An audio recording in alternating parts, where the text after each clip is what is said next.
मेरा नाम है Rajat and you are watching India's number 1 Hindi gay story channel. रात का समय था और वीरेंद्र अपने घर को जा रहा था। आज उसको ऑफिस से आने में काफ़ी लेट हो गया था। उसकी माँ का बार बार कॉल आ रहा था पर वो उठा ही नहीं रहा था।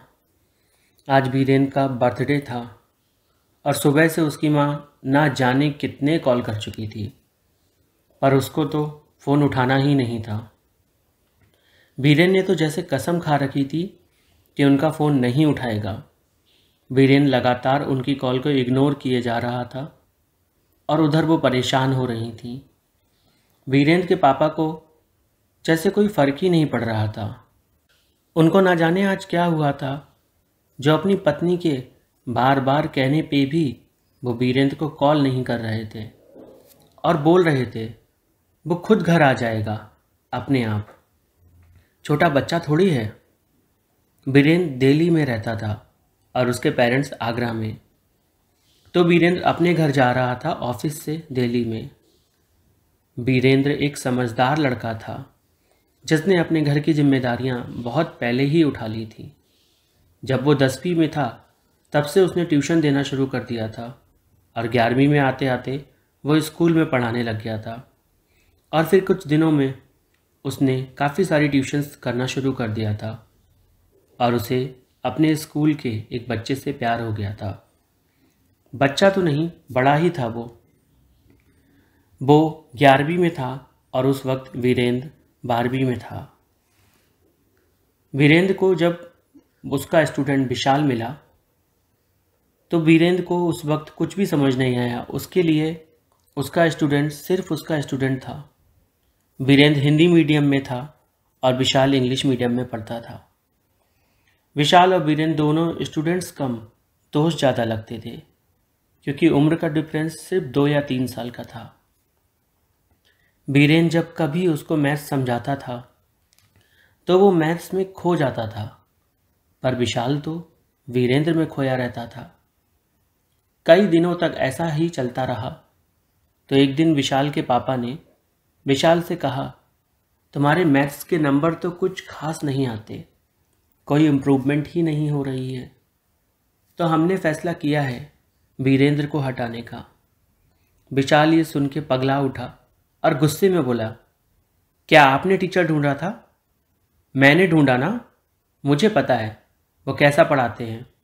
वो बेहद मेहनत करते हैं मेरे साथ और मुझे सब समझाने की कोशिश करते हैं पर गलती मेरी है, मैं ही पागल हूँ जो मेरे कुछ समझ नहीं आता। इतना इरिटेट कर देता हूँ मैं उनको पर वो कभी भी गुस्सा नहीं करते, हमेशा प्यार से ही समझाते हैं। ऐसा टीचर कहाँ मिलेगा जो अपने स्टूडेंट्स की पढ़ाई पे इतना ध्यान देता हो, इतनी मेहनत करता हो। यहाँ तक कि वो मेरे व्हाट्सएप में भी सवालों का आंसर भेज देते हैं, चाहे मैं किसी भी टाइम पूछूं उनसे। विशाल के फादर रतन मिश्रा शांत तो हो गया पर वो एक घटिया आदमी था। वो कई सालों से अपना खुद का स्कूल चला रहा था पर ना तो उसे बात करने की तमीज़ थी और ना ही मैनेजमेंट आता था। विशाल ना जाने कैसे उसके घर पैदा हो गया था, इस बात का विशाल को बेहद अफसोस था। अगले रोज़ जब वीरेंद्र आया तो रतन ने उससे 2 मिनट बात करने को कहा। वीरेंद्र ने कहा, बताइए अंकल। तो रतन बोला, तुम अच्छे से तो पढ़ा पाते नहीं हो, खुद ही इतने छोटे हो, तुम मेरे बेटे की ट्यूशन छोड़ क्यों नहीं देते? क्यों उसका भविष्य बर्बाद कर रहे हो तुम? यह सुनकर वीरेन को बहुत खराब लगा। उसने अपना फ़ोन निकाला और उसके जितने दिनों का जितना भी पेमेंट बना उसने रतन से बोला उसे वो पेमेंट देने को। तो रतन बोला, ऐसे कैसे पेमेंट दे दूँ? 1 महीना पूरा थोड़ी हुआ है, कुछ दिन पढ़ा के पैसे थोड़ी ना मिलते हैं, जाओ कल से मत आना। वीरेन समझ गया कि रतन मिश्रा एक नीच आदमी है और वो चुपचाप वहाँ से चला गया। आज वीरेंद्र का काफ़ी नुकसान हो गया था। एक ट्यूशन चली गई थी, उसके पैसे घर में बेहद काम में आते थे। वो अंदर से इतना टूट जाता था, थका हुआ पर फिर भी ट्यूशन जाता था, खुद से ये कहते हुए बस 5 मिनट और चलना है। पूरे दिन में वीरेंद्र लगभग 13-14 किलोमीटर चल लेता था, एक घर से दूसरे घर ट्यूशन पढ़ाने के लिए, और फिर खुद रात में पढ़ता था।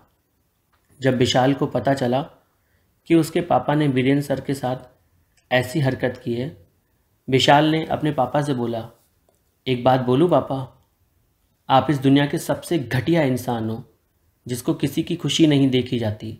सिर्फ पैसा पैसा, बस पैसा ही दिखता है। और एक दिन ऐसा होगा जब आपके पास सिर्फ पैसा रह जाएगा और कोई नहीं होगा, याद रखना। रतन ये सब सुन के कहाँ शांत रहने वाला था। उसने तो सूअर की चमड़ी पहन रखी थी। उसने तुरंत वीरेंद्र को फ़ोन लगाया और उसे गंदी गंदी गालियां देने लगा। विशाल को बहुत तेज़ गुस्सा आ गया। उसने रतन से फ़ोन छीन लिया और उस फ़ोन को कसकर दीवार पर फेंक के मारा। रतन आग बबूला हो गया। उसने विशाल को थप्पड़ मारना शुरू कर दिया। विशाल की माँ बीच में आई तो रतन ने उसे भी नहीं छोड़ा और फिर विशाल की बहन दिव्या के भी 2-3 थप्पड़ पड़ ही गए। विशाल का बड़ा भाई भी था जो कि कमीनेपन में रतन का भी बाप था। वो अपने बाप की कमाई पर पलने वाला एक हरामखोर लड़का था।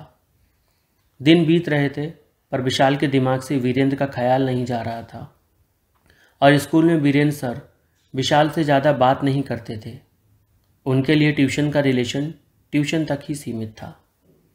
विशाल ने कई दफ़ा वीरेंद्र से माफ़ी मांगी और कहा, प्लीज़ मुझे पढ़ा दो, पर वीरेंद्र नहीं माना।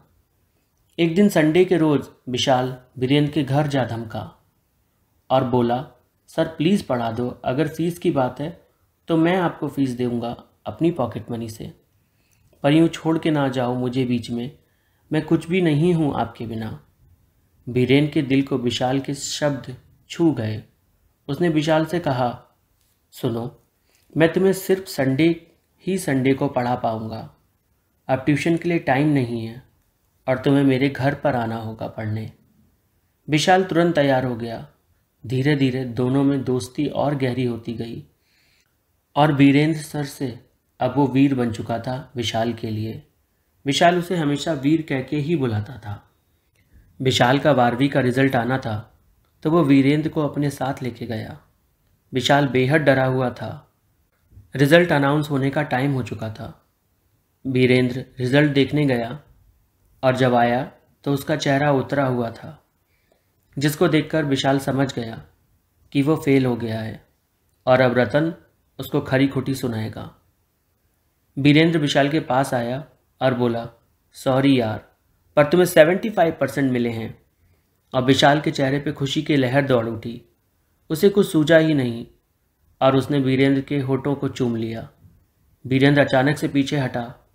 उसे समझ नहीं आया कि क्या बोले, कि क्या करे, ये क्या हो गया। वीरेंद्र बिना कुछ बोले वहाँ से चला गया। वो अपने घर आ चुका था और विशाल जब उससे मिलने आया तो वीरेंद्र ने अपनी माँ से हर बार यही कहलवा दिया कि वो घर पे नहीं है, कहीं ज़रूरी काम से गया है। वीरेंद्र की माँ ने पूछा कि क्या तुम दोनों का झगड़ा हुआ है जो आपस में बात नहीं कर रहे हो। वीरेंद्र ने कहा, ऐसा कुछ नहीं है, बस अब उससे मिलना नहीं चाहता मैं। रात में वीरेंद्र सोने की बहुत कोशिश करता था हर रोज़, पर उसकी आंखों के सामने बार बार वही पल आ जाता था जिस पल में विशाल ने उसके होठों को चूमा था। विशाल ने उसके होठों को ऐसे चूमा था कि वीरेंद्र कुछ समझ ही नहीं पाया इसका मतलब क्या है। वीरेंद्र के दिल में कुछ तो हो रहा था और फिर उसने विशाल को मैसेज किया, कैसे हो। विशाल ने रिप्लाई दिया, अच्छा नहीं हूँ, I am sorry for that. Virendra ने कहा, अरे कोई बात नहीं। विशाल रो रहा था और बोला, मुझे आपसे बेहद प्यार है वीरेंद्र सर। मैंने हमेशा से आपको प्यार किया है, चाहा है, एक दोस्त की तरह नहीं, एक आशिक की तरह, और मैं आपसे बेहद प्यार करता हूँ। वो जो गलती उस दिन मुझसे हुई उसके लिए मैं आपसे माफ़ी मांगता हूँ। वो मेरी बहुत बड़ी गलती थी जिसको मैं काबू ना कर सका और आपके साथ ऐसा कर दिया। अब वीरेंद्र को थोड़ा डर लग रहा था। उसने कभी ऐसे सोचा ही नहीं था। इतनी जिम्मेदारियां थीं उसके ऊपर कि उसे कभी खुद को जानने का भी वक्त ना मिला। वीरेंद्र ने विशाल से मिलने को कहा तो पता चला विशाल को उसके आगे की पढ़ाई के लिए दिल्ली भेजा जा रहा है। ये जानते ही वीरेंद्र को अंदर से बेहद ख़राब सा लगने लगा। उसकी आंखों से आंसू गिरने लगे और फिर जब विशाल चला गया तब वीरेंद्र को एहसास हुआ कि उसे भी विशाल से प्यार है। वीरेंद्र ने भी दिल्ली जाने का इरादा बना लिया, पर उसे पता नहीं था कि कैसे जाए, क्या करे, काम क्या करेगा, खाएगा कैसे। तो उसने अपने पापा से बोला कि उसे दिल्ली जाना है और उसे अच्छे से पैसे कमाने हैं। वीरेंद्र के पापा ने अपने कॉन्टैक्ट्स का यूज़ किया और उसे दिल्ली में अकाउंट्स की जॉब दिला दी। वीरेंद्र अब एक सीए के अंडर काम करता था। वीरेंद्र काफ़ी परेशान सा रहने लगा था। उसने विशाल को बताया कि वो दिल्ली आ चुका है, जिससे विशाल ने उससे मिलने को तो कहा, पर कुछ ज़्यादा एक्टिव नहीं लगा विशाल उसको। वीरेंद्र काफ़ी परेशान सा था। आज वो विशाल से मिलने वाला था। जब वो विशाल से मिला तो विशाल के हाव भाव ही बदले हुए से थे। वो ऐसे बिहेव कर रहा था जैसे वीरेंद्र उसके लिए सिर्फ उसका एक ट्यूशन टीचर था, इससे ज़्यादा कुछ नहीं। वीरेंद्र ने उससे पूछा कि क्या हुआ, पर विशाल ने कहा कुछ भी नहीं। वीरेंद्र ने विशाल के हाथ अपने हाथों में लिए, उसकी आंखों में देखा और बोला, I love you Vishal, I love you a lot. Vishal ने हाथ झटक दिया और बोला, दिमाग सही है आपका, क्या बोल रहे हो, गे हो क्या? वीरेंद्र ने पूछा, क्यों, तुम नहीं हो क्या? अब तुम स्ट्रेट हो गए क्या? विशाल ने वीरेंद्र को गंदी गालियां दी और वहां से चला गया। वीरेंद्र का दिल पूरी तरह टूट चुका था और वो जिस इंसान के लिए आया था उसने ही उसको बेइज्जत कर दिया था।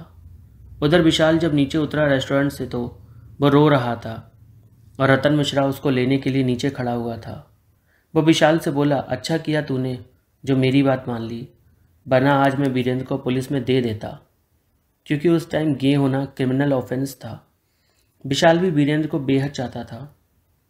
वीरेंद्र खुद को विशाल में से बाहर निकाल रहा था और ऐसा करते हुए उसको 4 साल बीत चुके थे।